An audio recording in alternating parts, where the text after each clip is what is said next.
saya Fitras Masria Ramadhani dari 6D Manajemen. Di sini saya akan membawakan materi mengenai proses manajemen risiko.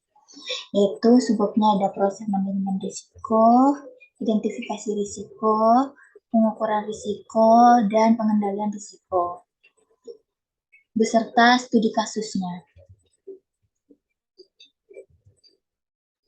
Proses manajemen risiko menurut Otoritas Jasa Keuangan 2016, proses manajemen risiko adalah mengidentifikasi, mengukur, memantau, dan mengendalikan risiko yang timbul dari seluruh kegiatan usaha. Menurut Satgraf 2005, terdapat 4 tahap dalam manajemen risiko, yaitu pertama dalam sadar akan risiko, menilai, menangani, dan memonitor.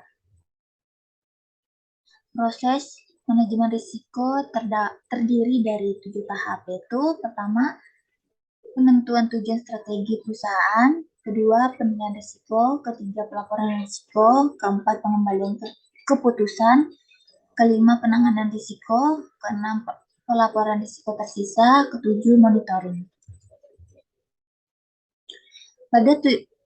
Pada ketujuh tahap tersebut akan dilakukan modifikasi dan audit formal.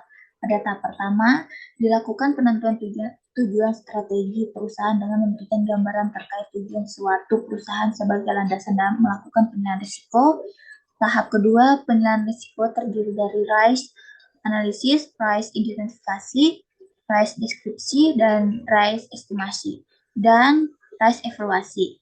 Tahap ini merupakan tahapan mengidentifikasi risiko yang memengaruhi tujuan perusahaan. Tahap pelaporan risiko mencakup ancaman dan kesempatan yang dihadapi oleh perusahaan.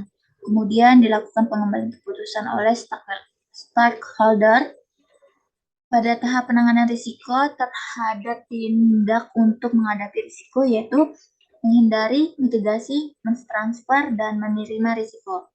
Kemudian dilanjutkan pelaporan risiko yang masih tersisa untuk dilakukan peninjauan. Tahap monitoring akan dilakukan terhadap seluruh proses manajemen risiko dan memastikan kegiatan telah berjalan sesuai dengan yang ditetapkan serta digunakan sebagai bahan perbaikan. Selanjutnya yaitu identifikasi risiko.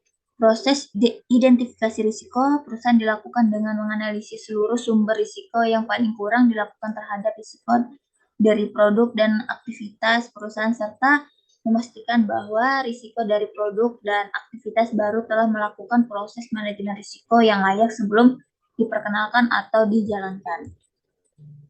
Tujuan dilakukannya identifikasi risiko adalah mengidentifikasi seluruh jenis risiko yang melekat pada setiap aktivitas fungsional yang berpotensi merugikan. Hal-hal yang perlu diperhatikan dalam menerapkan identifikasi risiko antara lain yaitu bersifat proaktif atau antifaktif dan bukti reaktif. Yang kedua, mencangkup seluruh aktivitas fungsional atau kegiatan operasional. Yang ketiga, menggabungkan dan menganalisis informasi risiko dari seluruh sumber informasi yang tersedia.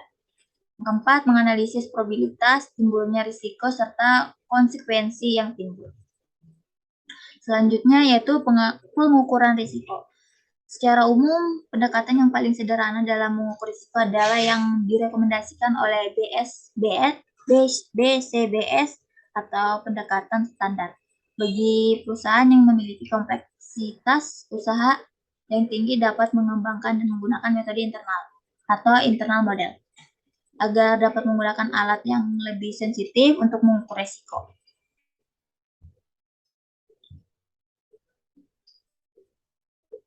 Pengukuran risiko dilakukan untuk mengukur profil risiko perusahaan dan selanjutnya digunakan untuk memperoleh gambaran aktivitas penerapan manajemen risiko.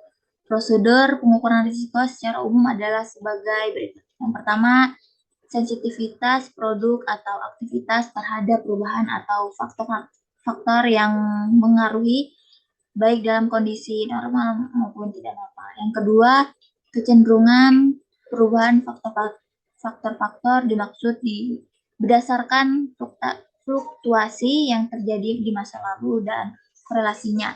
Yang ketiga, faktor risiko secara individual.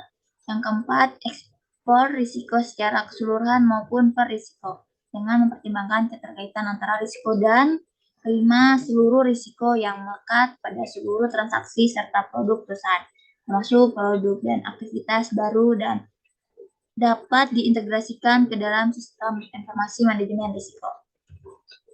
Selanjutnya yaitu pengendalian risiko.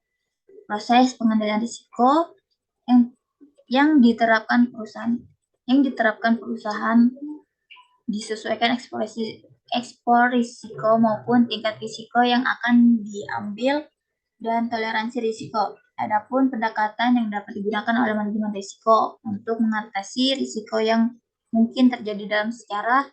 Pertama, pengendalian risiko. Kedua, membiayai risiko. Pengendalian risiko dapat dijalankan dengan metode. Pertama, menghindari risiko. Kedua, pemisahan risiko. Yang ketiga, pengendalian risiko.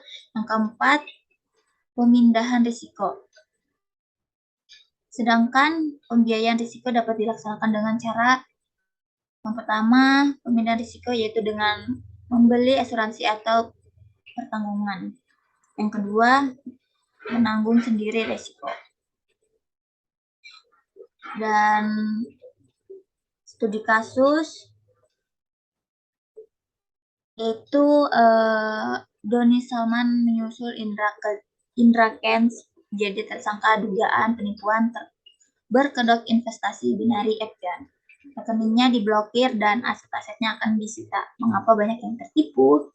Yaitu ini studi kasusnya influencer Doni Muhammad Taufik alias Doni Salmanan yang jadi tersangka terkait dugaan kasus penipuan berkedok trending binary option dengan aplikasi Kotek dan sebelumnya YouTuber bernama Indra Kusuma alias Indra Kents waktu Februari lalu juga ditetapkan sebagai tersangka oleh Barreskrim Polri terkait kasus dugaan penipuan binary option dengan aplikasi Binomo. Baik, mungkin itu saja materi yang dapat saya sampaikan. Kurang lebihnya saya mohon maaf. Wassalamualaikum warahmatullahi wabarakatuh.